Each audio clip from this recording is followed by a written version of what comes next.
Guys, Rector Jedi here with another housing tips and tricks video. Today we're going to be looking at the anti-air defense tower. I've been working on this for a couple days. You might have noticed I've had fewer videos recently. I'm working on an intro for the channel, and I literally have been spamming this challenge maybe 20 times in the past 2 days. Thank you very much to my friend Whitehouse for letting me use his house, and in this guide I am going to show you definitively how to beat this challenge. There's several tricks you're going to need to know, and it is by far the most challenging housing plot thing in the game other than Ocean Forge, which is believed to be bugged.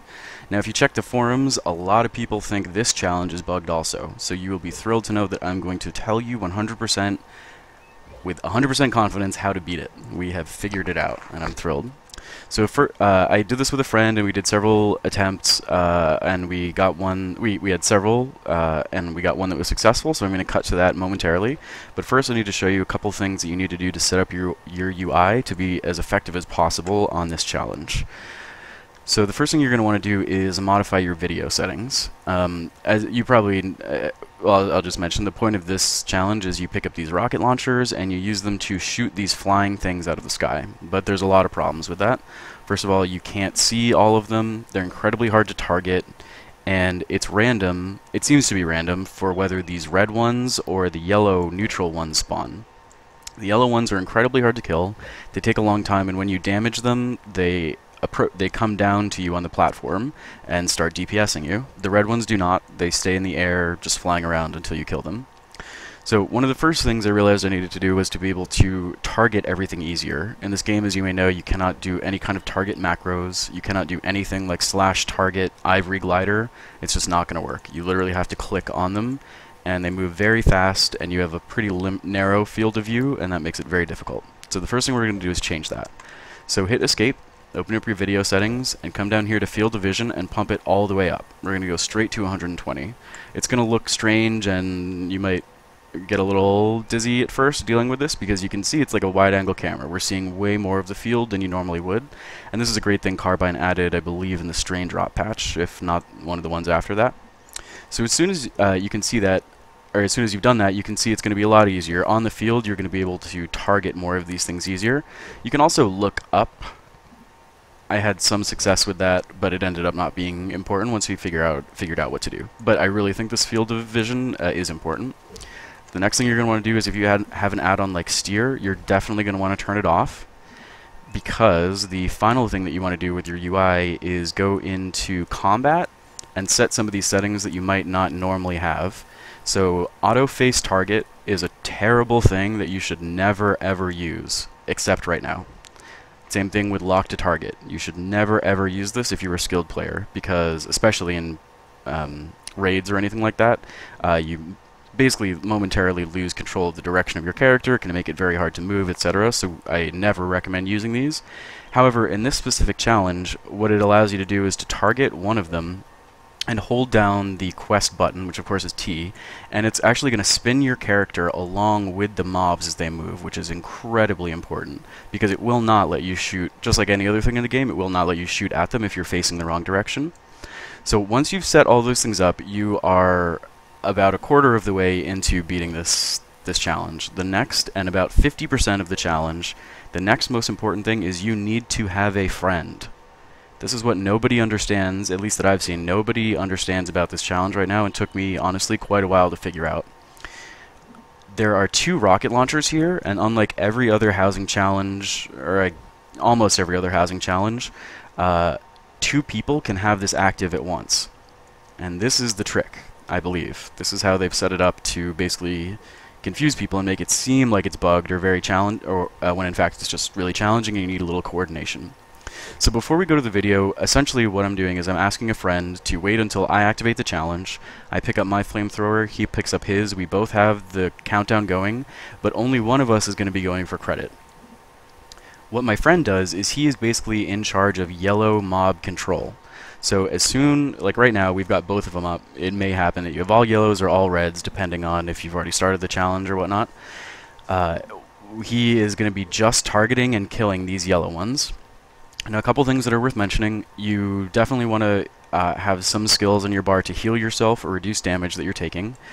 For medics, things like mending probes and calm are very, very nice. If you were to get, you know, if you were to get 3 or 4 of these yellow ones on you, they will do quite a bit of damage very fast. Calm reduces the amount of damage you'll take by 25% from all of them. Mending Probes obviously is healing you. And one of the other things you should know is you can actually increase the amount of damage that you do to these mobs with the Flamethrower by using skills such as Empowering Probes. This is a medic skill that gives you a buff that increases your damage dealt by 10%, and this does work for the damage that the rocket launchers are producing, which is incredibly helpful. Some things that you should know that do not work are increasing your assault power, using gadgets, using your innate, attempting to DPS the yellow ones with any skill or ability other than the rocket launcher itself, having somebody else outside of the party try to target them with some other damage. None of these things will work. The only thing you can do to increase your damage, as far as I know, on them is to use a buff one that's phrased as increased total damage dealt. So with that said, let's jump into the video and watch how we do it. Okay, so you can see here with my great spelling, we are starting the challenge. And again, what I'm doing is picking up the rocket launcher to start it, letting him know that I'm doing it. He's then picking up his, and I am immediately targeting these red birds and starting to shoot them with T. He's doing the same thing. He's just going to be looking the entire time for... He's scanning the sky for any of these ones that are called cerulean sky gliders, and just killing them for me. Now, a couple tips about how to kill these. You'll see those spawn in packs of 3, and sometimes they'll get a little more bunched up than others. Ideally, you're always going to want to shoot the one... You're going to want to target the ones in the center, because the rocket launcher does a large amount of splash damage. It's about, I think, half or 3/4 of the total damage it will do as splash damage as well to other ones around it. So you're ideally aiming for one in the center, and then thereby DPSing the ones around it as well. So a couple things you'll notice here. My character basically is spinning, even though my camera angle is not. I did that for the purpose of the video, so it wasn't too distracting. But you can see my character is spinning, and I turned on N-Spy also so you could see this, along with the mobs that I'm targeting. So it's very helpful, because I don't even have to... I'm literally not even touching my directionals at all. I'm just standing there targeting, and you will find it's difficult enough to target these things that you're not going to want to have anything else to focus on. So that is basically what we're doing, and you can see right now we're in a time where there's no yellow ones, and that's basically one of the mechanics of this challenge, is that it seems like there's only a max of 5 unit groups. I'm going to explain that can be a part of it at any time. So let's say after I kill this pack of 3 red ones, then there is a chance for the challenge to spawn a new single yellow one or another pack of 3 red ones. So this is why you need 2 people. This challenge would be easy if it was just these red ones. You can just target one, DPS, spin with it, and you'll be fine. The biggest problem is that if you were to only aim for these red ones, eventually the only thing you'd have flying around is these yellow ones. And then they do take a very long time to kill. Now, if you look at if you look at the mechanics of the challenge, it would seem to suggest that you're going to want to target multiple of these yellow ones at once. Get them all to come down to you and DPS them using the splash damage, which is essentially what I've been doing for the last day to try to make this work, using a variety of different methods to increase the damage and etc. That is not a good idea, and basically the problem is the targeting itself in this challenge. You end up losing so much time swapping from red to yellow that it's just not worth it. And so you may ask yourself, okay, this yellow one right in the center of the screen right now is almost dead. Why don't I stop looking for a new targeted red one and just finish off this yellow one? And that is what I tried with stacks a couple times. And again, the reason that didn't work is simply because it takes so long to target things. Now, one of the advantages of the targeting system and having packs of 3 is that when you kill one in the center, you've already done some damage to the other 2 which are next to it, and that will force the game to auto-target those ones that you've already damaged for you. So in order to kill a pack of 3, I'm literally just targeting one in the center, and then spamming T until it's dead, then hitting T again, which will auto-target one of the ones that was next to it, which you've ideally damaged a little bit, and you can start DPSing that down. And you don't have to actually try to click until you finish the entire pack of 3.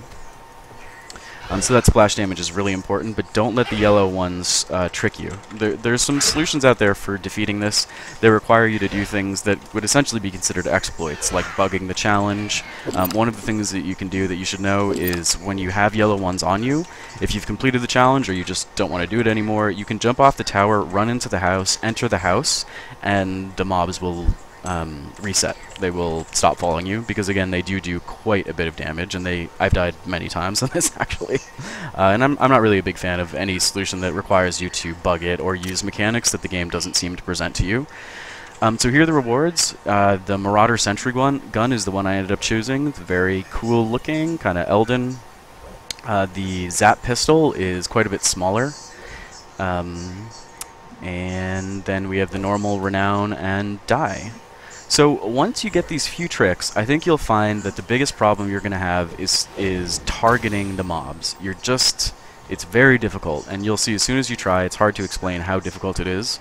But if you get a friend to help you and clear out the sky of the yellow ones while you just focus on the red ones, you are going to be able to get this challenge down. I did it with empowering probes here, but you won't need to. It's not necessary. So this was actually a really fun challenge to work on. I really enjoy the actual challenge of it. It's not one of the ones you can roll through. The rewards aren't that great, but the pride and the feeling of accomplishment that you get is certainly worth it. And I'm excited to find out if there is an achievement or some special title for defeating all of the housing challenges, which hopefully I will do by the end of the week. And you guys will know as soon as that happens. So I hope you appreciate this video. I hope it gives you some good practical tips for how you can actually attack this challenge yourself. You may want to shoot this video to your friend also, because you can see we talk quite a bit, so I can even get him on the same page as me is what I'm asking him to do. So just, if you like this video, please feel free to share it with your friends and your guildies and anybody else you see who has this challenge, because like I said earlier in the video, I've been working on it for days and I don't know anybody, none of my friends, nobody in zone chat, nobody has been able to actually defeat this challenge yet, other than some people I've seen on forums who say that they can do it by basically exploiting. So thanks guys for your time. I hope you enjoyed this. Feel free to like, comment, or subscribe below, and we'll see you next time.